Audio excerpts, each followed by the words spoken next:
Welcome to the WION podcast, where we explore fascinating stories and ideas from various fields.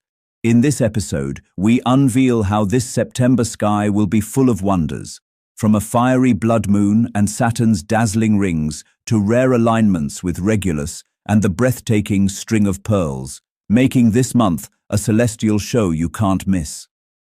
The month of September promises to be a sky-gazer's delight, as several celestial events are lined up. From the total lunar eclipse to a string of pearls, there is a lot to see in the night sky this month. A blood moon will rise in the sky on the night of September 7th and 8th, creating a celestial spectacle that you do not want to miss. The moon will turn dark red when Earth passes directly between the sun and the full moon. This will be the year's second and final total lunar eclipse. The totality phase of the eclipse will last for 82 minutes, while the complete eclipse will occur for 5 hours. The eclipse will be visible to nearly 77% of the world's population. Unfortunately, Americans won't get to see the red blood moon, since the full moon would have already set over North and South America when it begins. It will be visible in Asia, Australia, Africa, and Europe. Asia and Western Australia will get the best view according to time and date. The Moon, Saturn, and Neptune will come together in the night sky, creating an alignment. Each will be around 3.5 degrees from one another on September 8th. While Saturn should be visible to the naked eye, to see Neptune, you'll need to use your binoculars or a telescope.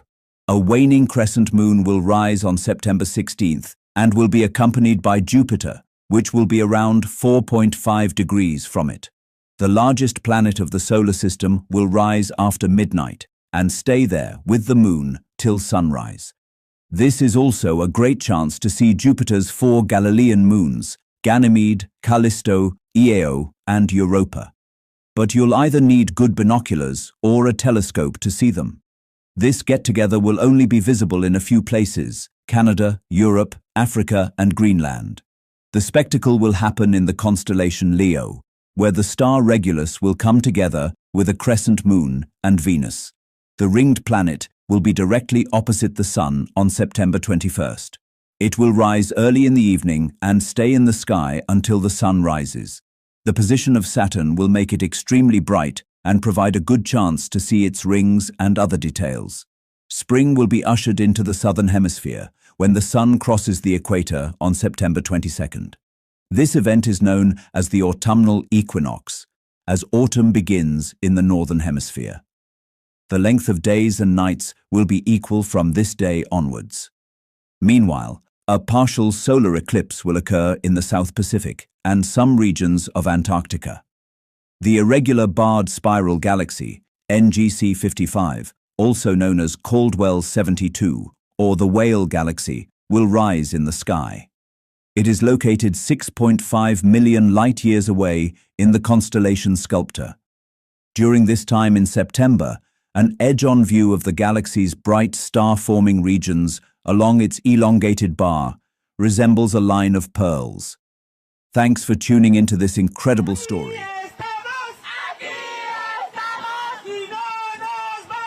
This is our home. We need to fight and we need to resist, and we don't need the National Guard or ICE, especially on our street and our neighborhood, and it's happening our home, so we need to raise our voice.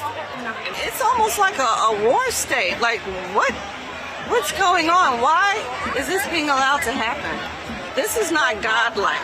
This is evil, the corruption.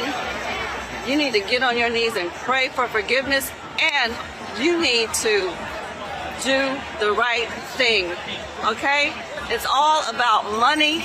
It's all about money. It's not about the people, because the people are being treated as if they're not even cared about. Well, I'm worried about so many things that this administration is doing in its authoritarian nature. But what they're doing to D.C. is worse than they're doing to any other city. And because they have the right to do it, we don't have a home rule. We don't have our own senators or members of the House of Representatives. So we're at the mercy of a dictator like this, a wannabe dictator. This morning, as the Chicago area braces for a surge in immigration enforcement. For Homeland Security, we have a search warrant for the whole site. On Friday in Georgia, we need construction to cease immediately. We need all work to end on the site right now. This video, posted on social media by a local activist, shows the Department of Homeland Security raiding a Hyundai plant. This, in fact, was the largest single-site enforcement operation in the history of Homeland Security investigations. The video inside of a construction site at their electric vehicle plant in the community of Ellabelle. Over 475 people taken into custody, most of them South Korean nationals. This investigation is focused on ensuring accountability for those who violate the law and uphold the rule of law. Hyundai saying those detained at its site actually work for a network of subcontractors who have been building a battery plant. Also this week, outside of Syracuse, New York, federal agents moving into this food manufacturing plant. The owner saying he thinks all 69 workers detained are legally allowed to work in the U.S., and some are already back at work. And today in Chicago, there are signs of what could be on the way here. Boarded up windows at Knights Processing Center where detainees could be held. Pray for these men and women to have compassion. A prayer service outside of a naval station, ABC News has learned, is expected to house federal agents, and fencing outside of the federal building. They're just grabbing people. Everyone I know is scared. People are nervous to walk their kids to school. President Trump indicating a federal surge is coming to Chicago, possibly today, but he won't confirm timing.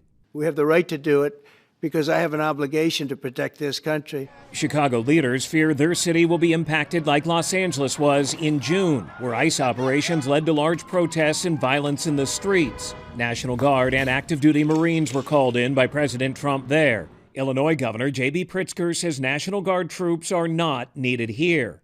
Part of their kind of nefarious plan is begin with ICE, cause mayhem on the ground, and by doing that, say that there's a need for military troops on the ground.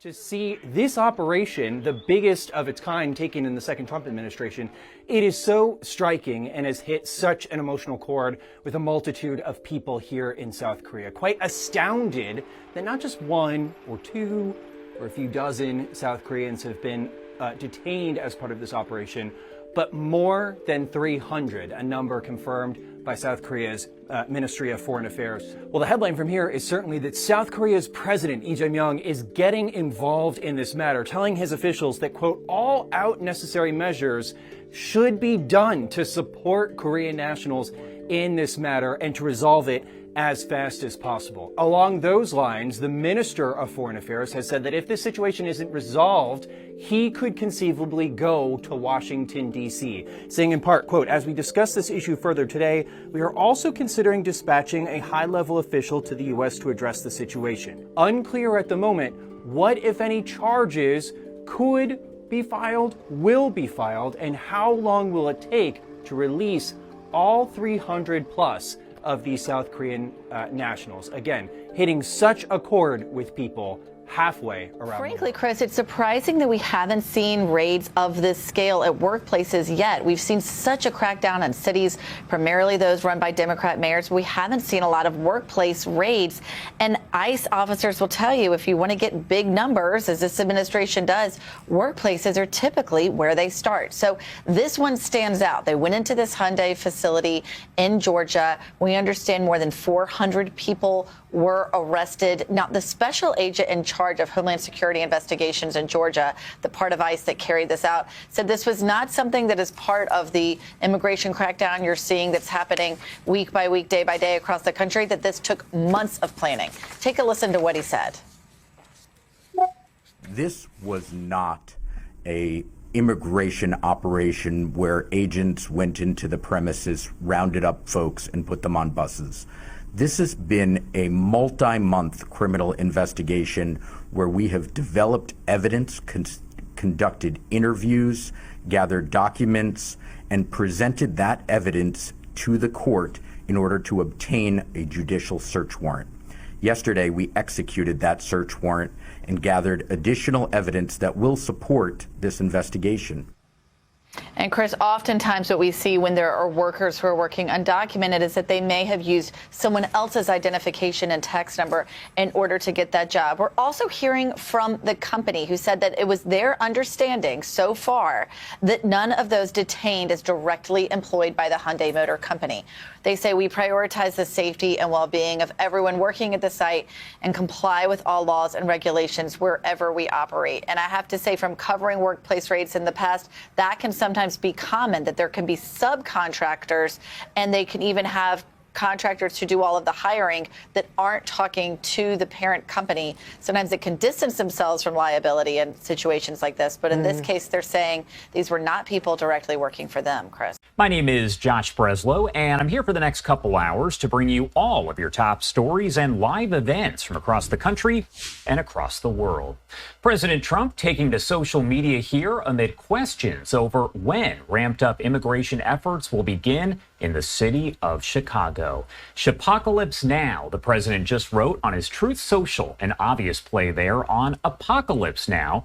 This is a look at that post with an image of Trump saying, quote, "I love the smell of deportations in the morning. Chicago, about to find out why it's called the Department of War." That, of course, referencing yesterday when President Trump signed his 200th executive order, changing the name of the Department of Defense back to the Department of War. Illinois Governor J.B. Pritzker, a Democrat, has said that these ramped up efforts are expected to begin at some point today, as there are several events that are taking place across the city. We've already seen a handful of protesters who have shown up outside of an ICE location, and we do have a video of that right here. Let's take a look, a live look coming in from Fox News, kind of dark, but that is outside of an ICE facility. Now, we saw one person there attempting to block a vehicle from leaving, the others giving the middle finger to the agents and screaming at them while holding up their phones. We do have that video that I want to play for you here, very brief, that actually shows as we saw the vehicles being blocked. It came in from Asher Red. He is over with our Fox News team and has been out there. We'll play that for you here in just a bit.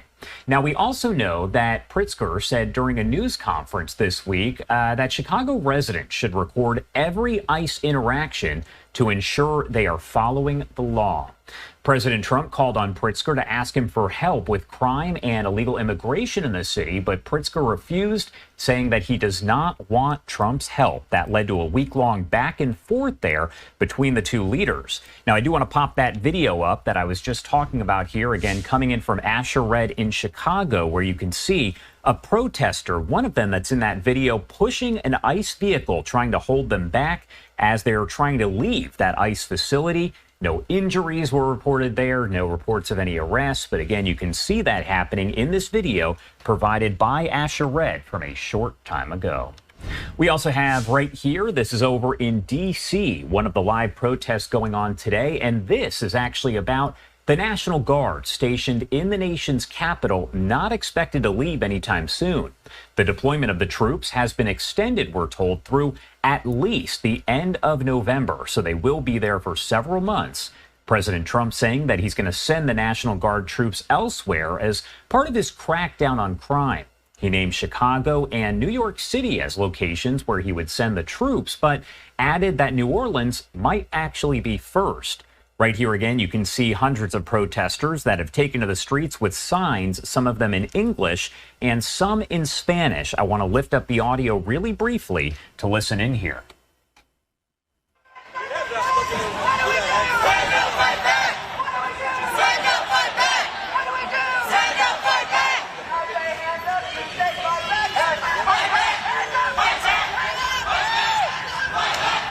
All right, so the camera person there showing different angles of everything, but you can hear some of the background noise. Folks also out there taking photos of all of this. Again, they do have signs that are essentially saying end the occupation of D.C.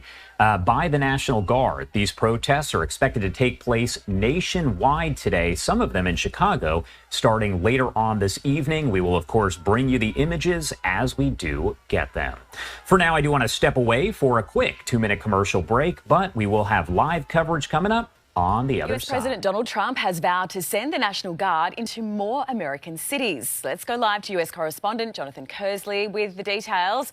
Jono, the president has Chicago in his sights. He does, and he's used somewhat of a meme of the film Apocalypse Now to post to Truth Social this morning, describing it as Chipocalypse Now, referring to Chicago, where he has said he's going to send in the National Guard.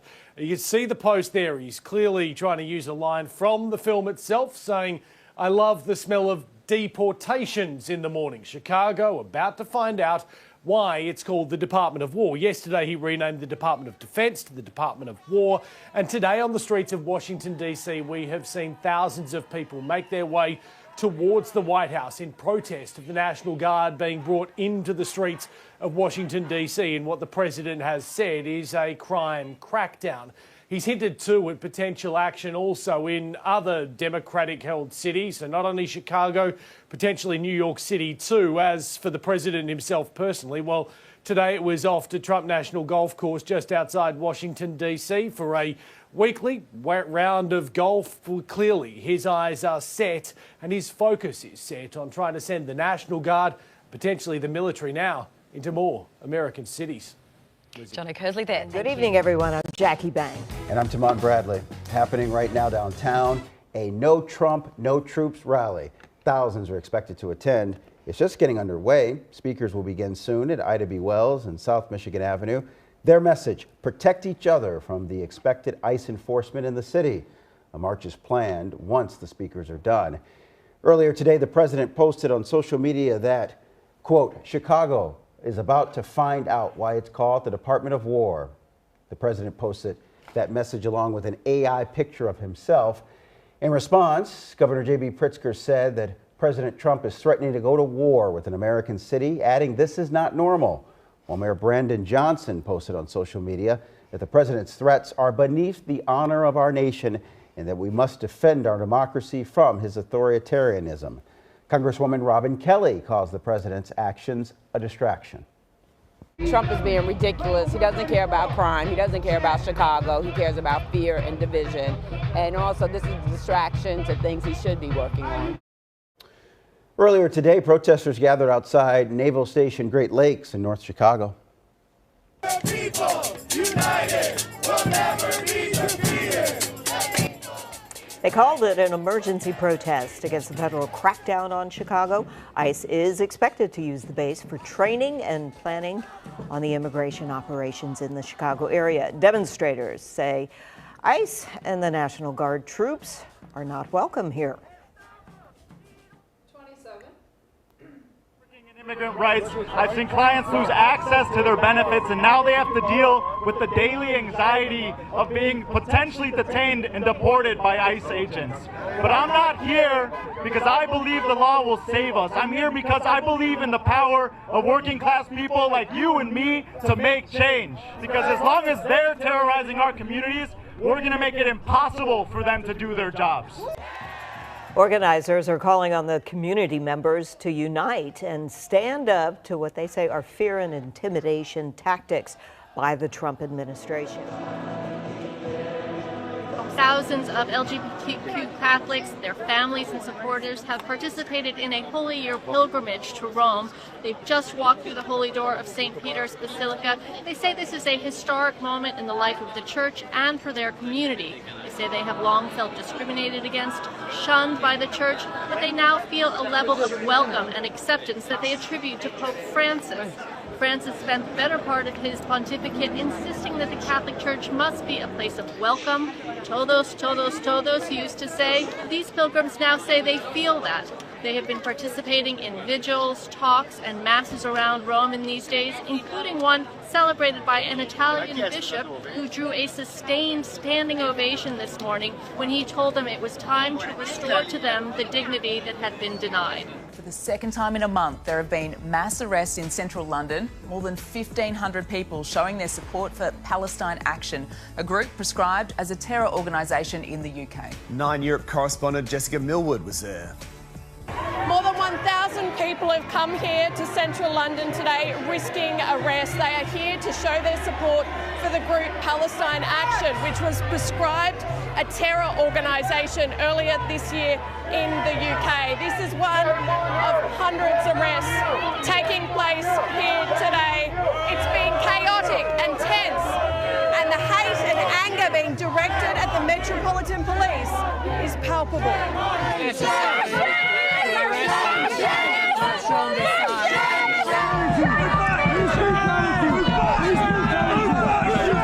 This day of action follows another very similar one last month. This is far busier though, and police are using different tactics today. Some have been taken into custody voluntarily, others have needed to be carried to waiting police vans.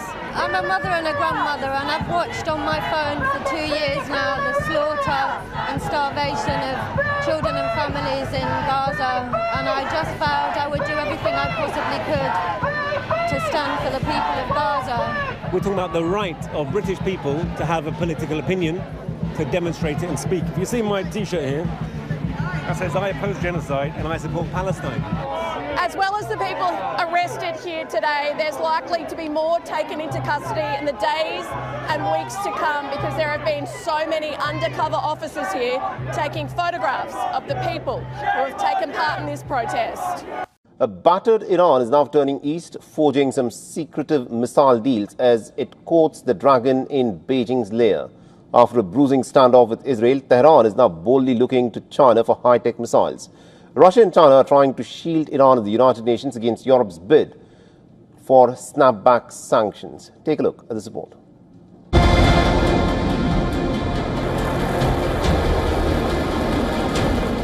The air over West Asia crackles with uncertainty as Tehran claws its way back from a punishing conflict with Israel.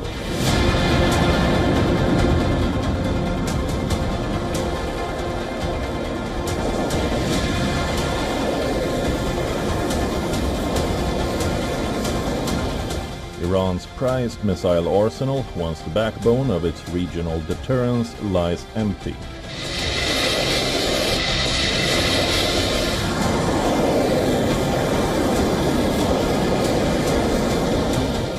Now in the diplomatic shadows, the Iranian lion has found a dance partner in the Chinese dragon.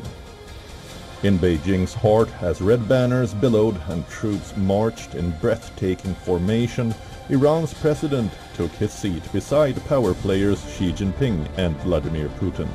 This wasn't just diplomacy, it was spectacle, as China's massive parade sent a booming message, a world order restraint to Western dominance. In Beijing, Chinese President Xi Jinping met with Iranian President Masoud Pezeshkian, where the two leaders vowed to deepen their partnership. China is willing to work with the international community, including Iran, to promote the building of a more just and equitable global governance system and join hands to build a community with a shared future for humanity. Iran attaches great importance to developing relations with China and regards China as a comprehensive strategic partner. No matter how the international and regional situation evolves, we are willing to work with China to implement the 25-year comprehensive cooperation plan between our two countries.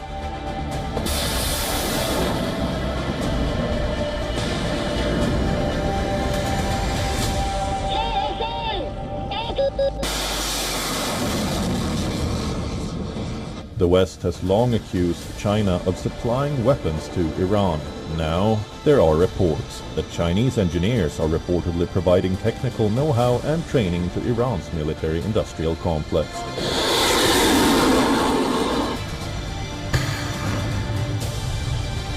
Discreetly rebuilding what the war destroyed.